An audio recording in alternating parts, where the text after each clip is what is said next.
Today we're going to talk about the brush truck pumps, proper startup and shutdown procedures on them. All of them, most of the controls is on the driver's side. There's a couple of them that's a little bit different. Key start, throttle, and choke. Start it, you're going to turn the key on, pull the choke out. We're going to throttle up just a little bit, start it. Once it gets started and running, you're going to push the choke back in, let the motor get warmed up a little bit and going. And you're going to come over here to the controller, and this is the controller / regulator. This is going to be disengaged when we pull it back to here.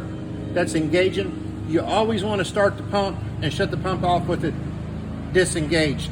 If at any point in time the pump dies on you or you accidentally shut it off, it runs out of fuel, whatever the case may be, always make sure and put it back to disengaged before trying to start it. Reason is because in the pump, which is the pump head here, is rubber diaphragms, and they're kind of finicky, so therefore they don't need to be trying to start with pressure. It also makes it harder to start. But you risk a chance of taking and blowing a diaphragm if you're trying to start the pump with it engaged. The next part of it is going to be the pressure regulator. We call these high pressure pumps, and this knob will control the pressure. You're going to have a pressure gauge on it. Operating pressure is 400 psi on any of our high pressure pumps in our fleet. That's with water flowing, so when it's off, you're going to see the gauge jump up a little bit. Don't be running it more than that. You can regulate past that, but that's hard on the pump and everything else. The other thing is 400 psi, the pump motor does not have to be running wide open.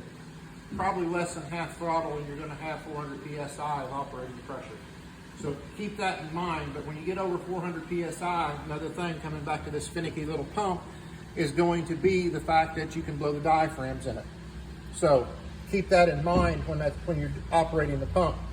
So that covers pretty much the daily or using operation side of it. Like I said, always remember to disengage it before you shut it down, idle it down before you disengage it. The next thing we're going to talk about, if you notice right here, this little brass piece, that's a safety override that pretty much we've broke all of them and we've just taken and put a brass fitting on there. What it was if we over pressurize the regulator here, it would blow this piece off. So we've done away with that, so there's no safety anymore. So be very cautious or aware of where you're running your PSI at on the pump. And shutting down the pump motor, you idle it down, turn it off just like you do anything else. Maintenance side of this pump, or operational, especially on the daily or on the weekly side of it, you're gonna have your engine oil, you're gonna have your gearbox oil, you're gonna have your pump oil. Engine uses Schaefer's 30 weight, the gearboxes all use 80-90 weight, and the pump itself once again uses Schaefer's.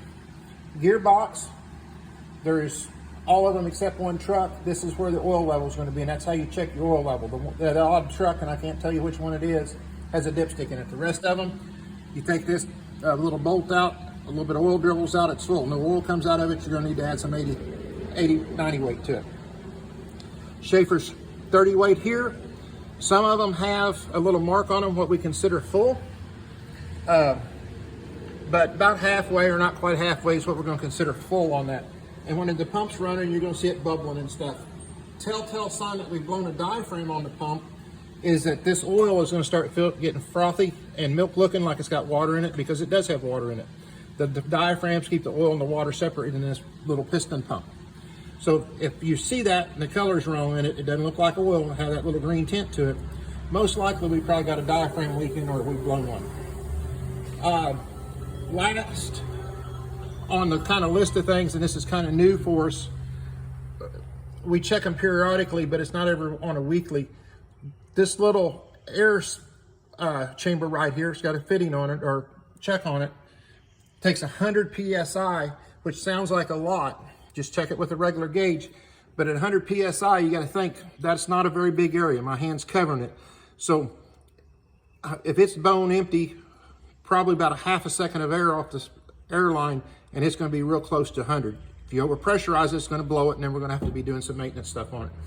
But if the pump's running, the motor's running, and the pump's running, and it's sitting here surging, and you see the needle moving, I'm going to tell you 95% of the time, this is low on air.